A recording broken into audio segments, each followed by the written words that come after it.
أشهد أن لا إله إلا الله وحده لا شريك له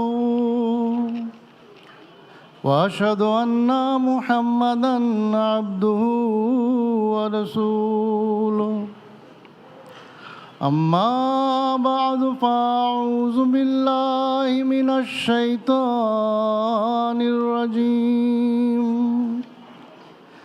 بسم الله الرحمن الرحيم الحمد لله رب العالمين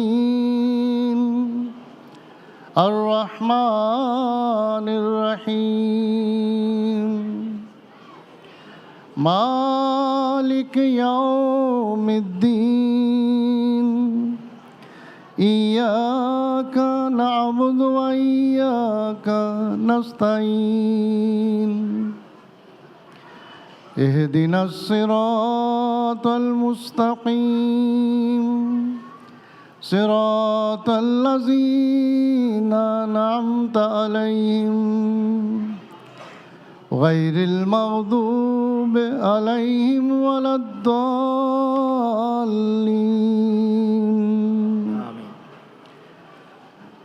ما كان محمد أبا أحد من رجالكم ولكن رسول الله وخاتم النبيين وكان الله بكل شيء عليما আজকের উদ্বোধনী অধিবেশনের মাননীয় সভাপতি মোহতারাম ন্যাশনাল আমির সাহেব ও উপস্থিত হাজরানে মজলিস, আসসালামু আলাইকুম ওরহমতুল্লাহ ওবরাকাতুহু। আমার বক্তব্যের বিষয় খাতামান নবীন সাল্লাল্লাহু আলাইহি ওয়াসাল্লামের নিগুড় তাৎপর্য। আমি শুরুতেই পবিত্র কোরআন হতে সূরা আহজাবের 41 নম্বর আয়াত পাঠ করেছি, আর এর অনুবাদ হলো যে হযরত মুহাম্মদ মুস্তাফা সাল্লাল্লাহু আলাইহি ওয়াসাল্লাম তোমাদের পুরুষদের কারো পিতা নন, বরং তিনি আল্লাহ রসুল এবং খাতামান নবীন, আর আল্লাহ সর্ববিষয়ে সর্বজ্ঞ। আহমদিয়া মুসলিম জামাত হযরত মুহাম্মদ আরবি সাল্লাল্লাহু আলাইহি ওয়াসাল্লামকে খাতামান নবীন তাদের ইমানে দৃঢ়ভাবে পোষণ করে এবং খাতামান নবীন হবার যতগুলি অর্থ রয়েছে জামাতে আহমদিয়া সবগুলি অর্থের উপর ঈমান রাখে ও বিশ্বাস রাখে। এ সত্ত্বেও আমাদের বিরুদ্ধে এ অপবাদ দেওয়া হয় যে আমরা নাকি খাতামান নবীন এর উপর বিশ্বাস রাখি না এবং হযরত মুহাম্মদ মুস্তাফা সাল্লাল্লাহু আলাইহি ওয়াসাল্লামকে খাতামান নবীন বলে মানি না। আহমদিয়া মুসলিম জামাতের প্রতিষ্ঠাতা হযরত মির্জা গোলাম আহমদ কাদিয়ানী আলাইহিসসালাতু ওয়াসসালাম এর কয়েকটি উদ্ধৃতি আপনাদের সামনে তুলে ধরছি যে জামাতে আহমদিয়া হযরত মুহাম্মদ মুস্তাফা সাল্লাল্লাহু আলাইহি ওয়াসাল্লামের খাতামান নবীন হবার বিষয়ে কি বিশ্বাস পোষণ করে এবং হযরত মুহাম্মদ আরবি সাল্লাল্লাহু আলাইহি ওয়াসাল্লামকে কি মর্যাদা দান করে এবং কত বড় কত উন্নত এবং রসুল করিম সাল্লাল্লাহু আলাইহি ওয়াসাল্লামের কোন মাহাত্ম্যের উপর বিশ্বাস রাখে। হযরত মির্জা গোলাম আহমদ কাদিয়ানী আলাইহিসসালাতু ওয়াসসালাম তিনি বলেন, সৈয়দুল আউ্বালিন ওয়াল আখিরিন, सरदार दो जहाँ, शफ़ीउल मुज़लिमीन, महबूब रब्बुल आलमीन, ख़ातमुन नबीन हज़रत अहमद मुस्तफ़ा मोहम्मद मुस्तफ़ा सल्लल्लाहु अलैहि वसल्लमेर परम ও চরম আশেক ও প্রেমিকের আকিদা ও বিশ্বাস হলো আল্লাহ তাআলা যেমন তার গুণাবলিতে এক অদ্বিতীয়, তেমনি তার হাবিব হযরত মুহাম্মদ মুস্তফা সাল্লাল্লাহু আলাইহি ওয়াসাল্লাম স্বীয় কামালাত ও গুণাবলিতে সকল যুগের সমগ্র মানব জাতির মধ্যে এক অদ্বিতীয় ও শীর্ষ মর্যাদার অধিকারী। তার পূর্বে কেউ এই পূর্ণতম ও সর্বোচ্চ মার্গে উন্নীত হন নাই, আর তারপর কিয়ামতকাল পর্যন্ত কেউ হতে পারবে না। তিনি হলেন ঐশী গুণাবলীর পূর্ণতম বিকাশ স্থল ও প্রতিচ্ছবি। তিনি মানবীয় গুণাবলী ও নবুয়তের পূর্ণতম আধার রূপে অদ্বিতীয় ও শীর্ষ মর্যাদায় অধিষ্ঠিত। আজম মির্জা গোলাম আহমদ কাদিয়ানী, ইমাম মাহদি ও মসিহ মাউদ আলাইহিসসালাম বলেন, মানবীয় জ্ঞান, বুদ্ধিমত্তা ও যুক্তির মাপকাঠিতে ঐশী নৈকট্যের মার্গসমূহ 3 শ্রেণীতে বিভক্ত এবং ঐশী নৈকট্যের তৃতীয় তথা চূড়ান্ত শীর্ষ মার্গই হল আমাদের সৈয়দ ও মওলা হযরত মুহাম্মদ মুস্তাফা সাল্লাল্লাহু আলাইহি ওয়াসাল্লামের ক্ষেত্রে সর্বস্বীকৃত। আর এই মার্গ হল উলুহিয়ত বা ঐশ্বরিক গুণাবলীর বিকাশস্থল হওয়া। তারই আলোকচ্ছটা হাজার হাজার মানবচিত্তকে আলোকিত ও জ্যোতির্ময় করেছে এবং অগণিত মানবাত্মাকে অভ্যন্তরীণ অন্ধকার হতে বিমুক্ত করে অনাদি ও অনন্ত নূর অর্থাৎ আল্লাহ তাআলা পর্যন্ত পৌঁছে দিচ্ছেন। এক কবি কতই না উত্তম বলেছেন, মোহাম্মদ আরবি বাদশাহে হর দোসরা करे है रूह कुदस जिसके दर की दरबानी, उसे खुदा तो नहीं कह सकूं मैं कहता हूँ कि उसकी मर्तबा दानी में है खुदा दानी। অর্থাৎ মোহাম্মদ আরবি সাল্লাল্লাহু আলাইহি ওয়াসাল্লাম 2 জাহানের বাদশাহ, রুহুল কুদুস যার দুয়ারে দরবানি করেন, তাকে আমি খোদা তো বলতে পারি না, তবে আমি বলবো তার মর্যাদা উপলব্ধি করার মধ্যেই নিহিত রয়েছে খোদাকে উপলব্ধির রহস্য। কি সেই মর্যাদা যা খাতামান নবীনের মাঝে লুকিয়ে আছে? আহমদিয়া জামাতের প্রতিষ্ঠাতা আজম মির্জা গোলাম আহমদ কাদিয়ানী আলাইহিসসালাতু ওয়াসসালাম বলেন, নিঃসন্দেহে এটি সত্য যে প্রকৃত অর্থে কোনো নবী মহানবী সাল্লাল্লাহু আলাইহি ওয়াসাল্লামের পবিত্র উৎকর্ষসমূহের সমভাগী হতে পারেন না। এমনকি এক্ষেত্রে ফেরেশতাদেরও তার সমকক্ষ হবার কোনো অবকাশ নাই। তাই অন্য কারো পক্ষে মহানবী সাল্লাল্লাহু আলাইহি ওয়াসাল্লামের কোনো উচ্চতম উৎকর্ষের অংশীদার হওয়া তো অনেক দূরের কথা। হযরত মসিহ মাউদ আলাইহিসসালাম বলেন, আমাদের রাসূল করিম সাল্লাল্লাহু আলাইহি ওয়াসাল্লামের যোগ্যতা এবং দূরদৃষ্টি সকল উম্মতের যোগ্যতা ও দূরদৃষ্টির চেয়ে অনেক উন্নতর। এমনকি সকল নবীর যোগ্যতা ও দূরদৃষ্টি মহানবী সাল্লাল্লাহু আলাইহি ওয়াসাল্লামের যোগ্যতা ও দূরদৃষ্টির সমান নয়। হযরত মসিহ মাউদ আলাইহিসসালাম বলেন, বিগত সকল নবুয়ত এবং ঐশী গ্রন্থাবলীর বিধান এখন আর পৃথকভাবে মেনে চলার প্রয়োজন নেই, কেননা এরা সবাই এখন নবুয়তে মুহাম্মদিয়ার অন্তর্ভুক্ত। এই পথ ছাড়া বাকি সব পথই রুদ্ধ। এমন সকল সত্য যা পরম উৎকর্ষ লাভের জন্য আবশ্যক তা এতে বিদ্যমান। এর পরে আর কোনো নতুন সত্য আসবে না, আর এর পূর্বেকার এরূপ কোনো সত্য নেই যা এর মাঝে অন্তর্ভুক্ত নয়। এজন্যই এই নবুয়তের মধ্যে সকল নবুয়ত খতম করে দেওয়া হয়েছে, অর্থাৎ পরম উৎকর্ষ সহ পূর্ণাঙ্গীনভাবে উপস্থাপন করা হয়েছে। হযরত মির্জা গোলাম আহমদ কাদিয়ানী আলাইহিসসালাতু ওয়াসসালাম বলেন, আমাদের নবী সাল্লাল্লাহু আলাইহি ওয়াসাল্লাম সমস্ত নবীদের উৎকর্ষতার সমষ্টি। পবিত্র কোরআনে আল্লাহ তাআলা বলেছেন, ফাবে হুদাহুম ইক্তাদেহ, অর্থাৎ পূর্ববর্তী নবীরা যেসব নির্দেশনা লাভ করেছিলেন তুমি সেই সবগুলোর ইক্তেদা বা অনুসরণ করো। অতএব স্পষ্ট, যে ব্যক্তি এসব সমষ্টি এবং হেদায়েতের নিজের মাঝে আত্মস্থ রাখে তার সত্তা নিঃসন্দেহে পরিপূর্ণ সত্তা সাব্যস্ত হবে এবং সকল নবীর চেয়ে তিনি শ্রেষ্ঠ হবেন। অতএব আহমদে মুসলিম জামাত খাতামান নবীনের যে তাৎপর্যপূর্ণ অর্থ করে এবং হযরত মুহাম্মদ মুস্তাফা সাল্লাল্লাহু আলাইহি ওয়াসাল্লামের যে অতুলনীয় শান ও মর্যাদা উপস্থাপন করে তা অন্য আর কেউ উপস্থাপন করে না। তারা রাসূল করিম সাল্লাল্লাহু আলাইহি ওয়াসাল্লামের খাতামান নবীন উপাধিকে এত সংকীর্ণভাবে উপস্থাপন করে থাকে, তাতে মহানবী সাল্লাল্লাহু আলাইহি ওয়াসাল্লামের অতুলনীয় শান ও মর্যাদা প্রকাশ পায় না। কিন্তু খাতামান নবীনের এমন তাৎপর্যপূর্ণ মাহাত্ম্য বর্ণনার পরেও আহমদিয়া মুসলিম জামাতের বিরুদ্ধে আপত্তি করা হয় যে আহমদিয়া মুসলিম জামাত নাকি খাতামান নবীনের আয়াত অস্বীকার করে এবং হযরত মুহাম্মদ মুস্তাফা সাল্লাল্লাহু আলাইহি ওয়াসাল্লামকে খাতামান নবীন হিসেবে বিশ্বাস রাখে না। এ বিষয়ে এই জামাতের অর্থাৎ আহমদিয়া মুসলিম জামাতের প্রতিষ্ঠাতার ভাষাতেই বলি, তিনি বলেন, আমার এবং আমার জামাতের বিরুদ্ধে অভিযোগ করা হয় আমরা রসুল করিম সাল্লাল্লাহু আলাইহি ওয়াসাল্লামকে খাতামান নবীন বলে বিশ্বাস করি না। এটা আমাদের বিরুদ্ধে ডাহা মিথ্যারোপ ছাড়া আর কিছুই নয়। আমরা যে প্রত্যয়, দৃঢ় বিশ্বাস এবং যে অন্তর্দৃষ্টি দিয়ে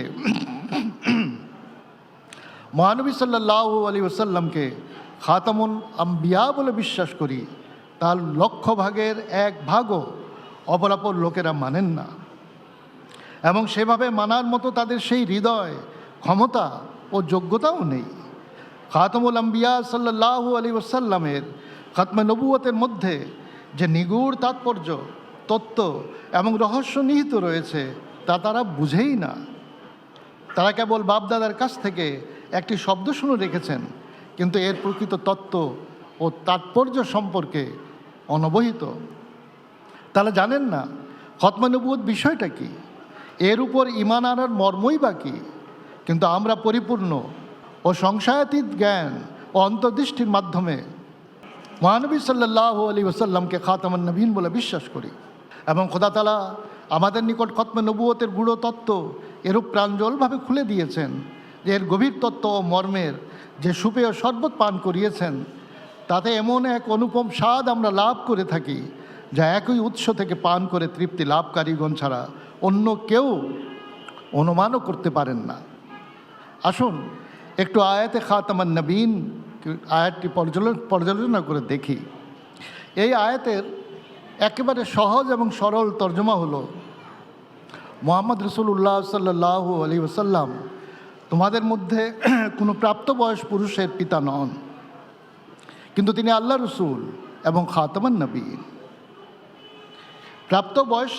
বয়স্ক পুরুষের পিতা না হওয়া, অর্থাৎ এই আয়াতে যদি এভাবে সহজ অর্থ করি, তাহলে প্রাপ্তবয়স্ক পুরুষের পিতা না হওয়া নবী না হওয়ার দলিল নয়। তাহলে এখানে যে বলা হলো যে মুহাম্মদ রাসূলুল্লাহ সাল্লাল্লাহু আলাইহি ওয়াসাল্লাম তোমাদের মধ্যে কোনো প্রাপ্তবয়স্ক পুরুষের পিতা নন, কিন্তু তিনি আল্লাহর রসুল, এর অর্থ কী? নিশ্চিতভাবে এর মাঝে অন্তর্নিহিত কোনো নিগূঢ় তাৎপর্য রয়েছে। তাছাড়া এ বিষয়টিও যথেষ্ট বিবেচনার দাবি রাখে যে মহানবী সাল্লাল্লাহু আলাইহি ওয়াসাল্লামের পালক পুত্র হযরত যায়েদের সাথে রসুল করিম সাল্লাল্লাহু আলাইহি ওয়াসাল্লামের খাতামান নবীনের কী সম্পর্ক। প্রথমত, যায়েদ যদি তার স্ত্রী জয়নবকে তালাক না দিতেন এবং মহানবী সাল্লাল্লাহু আলাইহি ওয়াসাল্লাম পরবর্তীতে হযরত জাইনবকে বিয়ে না করতেন, তবে কি তিনি খাতামান নবীন হতেন না?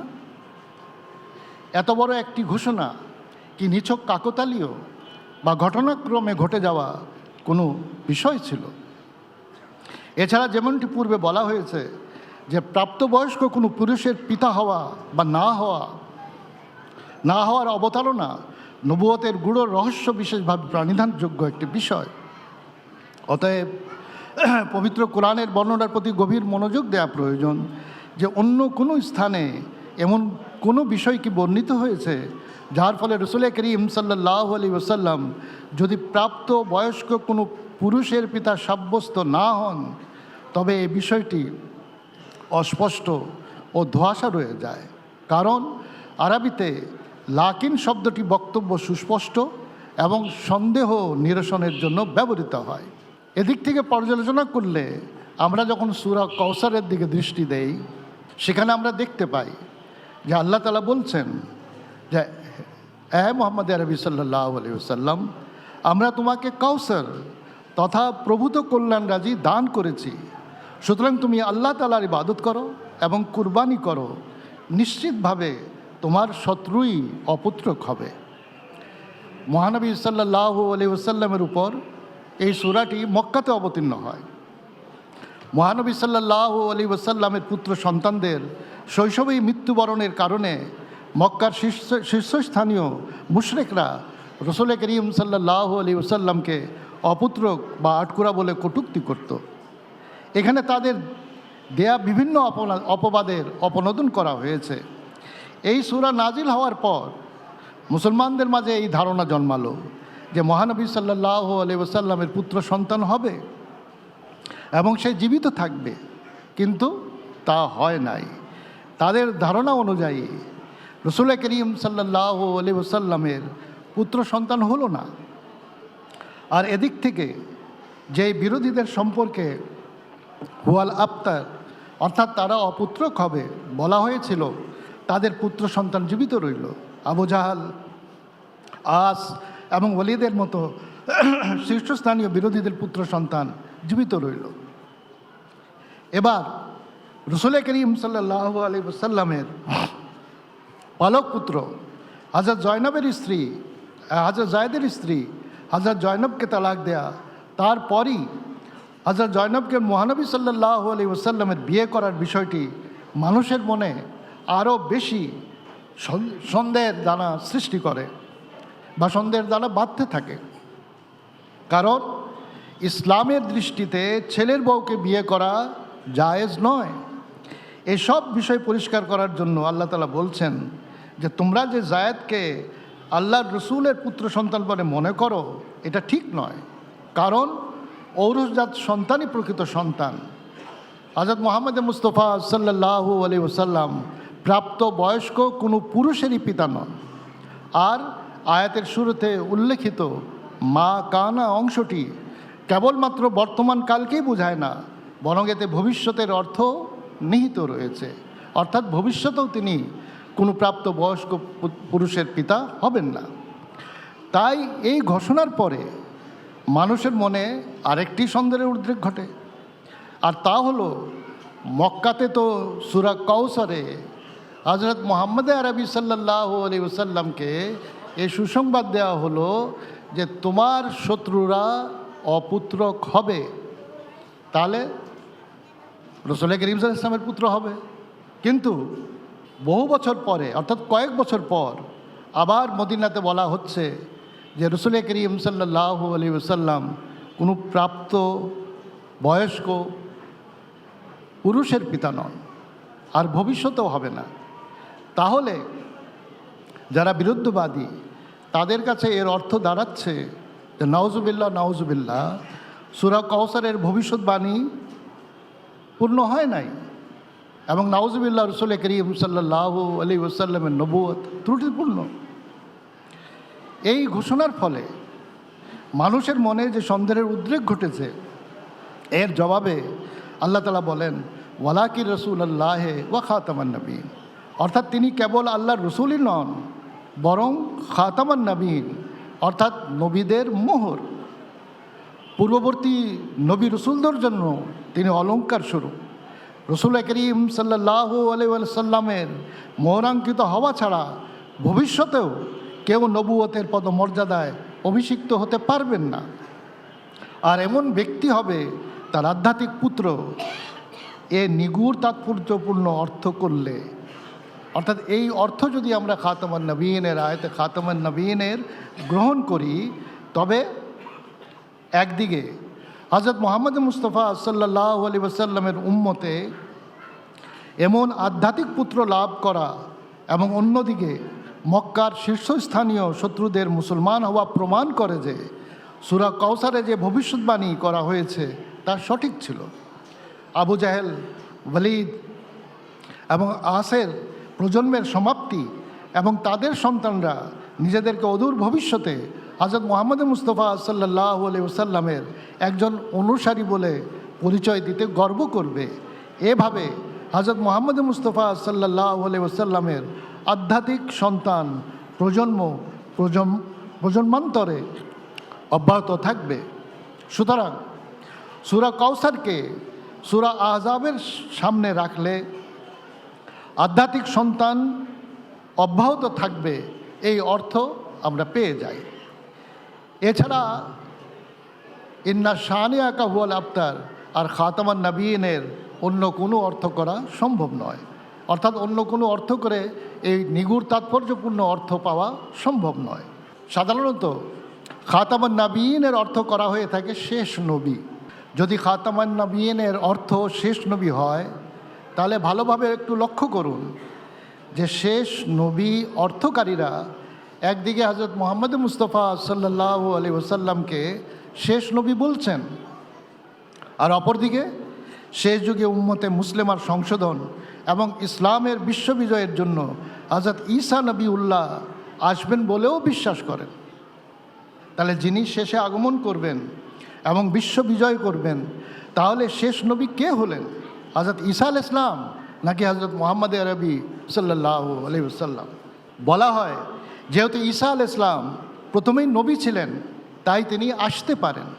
যুক্তি হলো জন্মের দিক থেকে বা আবির্ভাবের দিক থেকে হজরত মুহাম্মদ মুস্তাফা সাল্লাল্লাহু আলাইহি ওয়াসাল্লাম শেষ নবী। তাই এই বিশ্বাসের কারণে খাতামান নবীন দুই ভাগে ভাগ হয়ে যায়।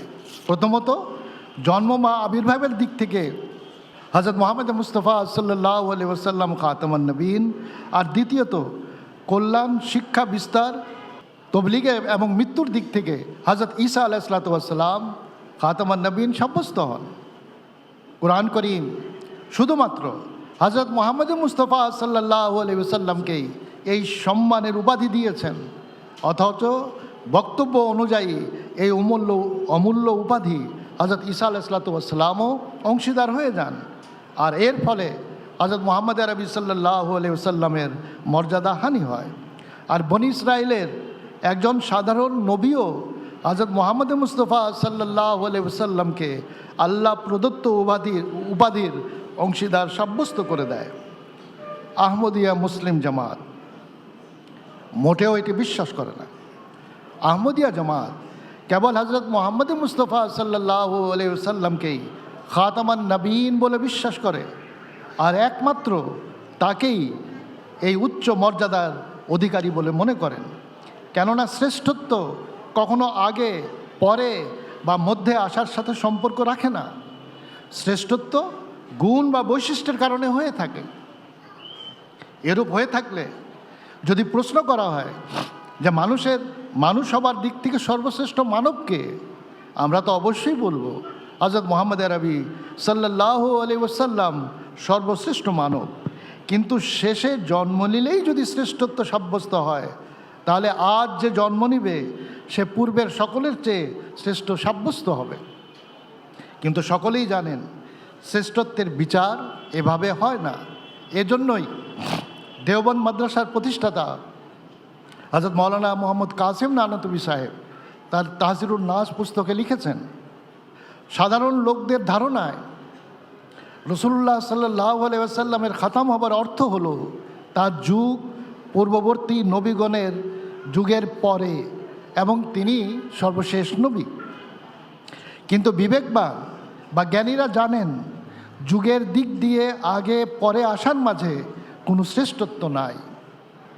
এরপর খাতামুল আউলিয়া পুস্তকে লিখেছেন, যারা এর প্রকৃত মর্ম সম্বন্ধে অনবহিত তারা খাতামান নবীনের ব্যাখ্যা করে তিনি আবির্ভাবের দিক থেকে তাদের সর্বশেষ বা শেষ নবী। সবার শেষে আগমনের মাঝে কিসের শ্রেষ্ঠত্ব রয়েছে, সবার শেষে আগমনের মাঝে কোন প্রজ্ঞাটি রয়েছে, এই ব্যাখ্যা বা ধারণা তো কেবল অজ্ঞ ও নির্বোধদের।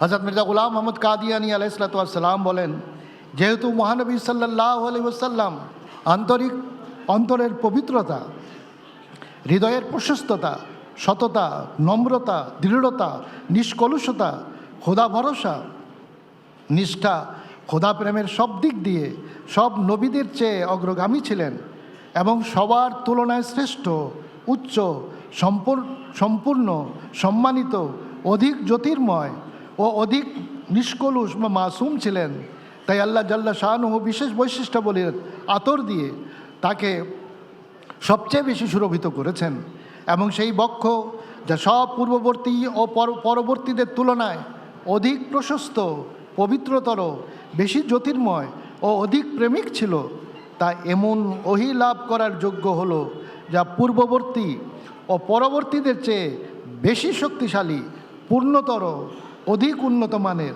ও সম্পূর্ণ। খাতামুন নবীনের অর্থ সমস্ত নবীদের শেষকারী যদি হয়ে থাকে, তাহলে এখানে আরেকটি প্রশ্নের অবতারণা হয়, যেমন যেসব নবী পূর্বে গত হয়েছেন এবং ইন্তেকাল করেছেন তাদের বন্ধ বা সমাপ্ত করার অর্থ কী দাঁড়ায়? তারা তো আগেই শেষ হয়ে গিয়েছেন। আর একজন নবী ঈসা আলাইহিস সালাম সাধারণ ধারণা অনুযায়ী এখনও জীবিত, তাকে রাসূল করিম সাল্লাল্লাহু আলাইহি ওয়াসাল্লাম শেষ করতে পারেন নাই, আর তার আগমনও বন্ধ করতে পারেন নাই। তাহলে খাতামুন নবীনের কী অর্থ দাঁড়ালো? এই অনুবাদ যদি আমরা করি, আরেকটি প্রশ্ন উত্থাপিত হয়। আমরা জানি যে নবী পাঠানো বা না পাঠানো এটা আল্লাহ তাআলার কাজ। আল্লাহ তাআলা সূরা দুখানে বলেছেন, ইন্না কুন্না মুরসালিন, যা আমরাই রসুল প্রেরণ করে থাকি।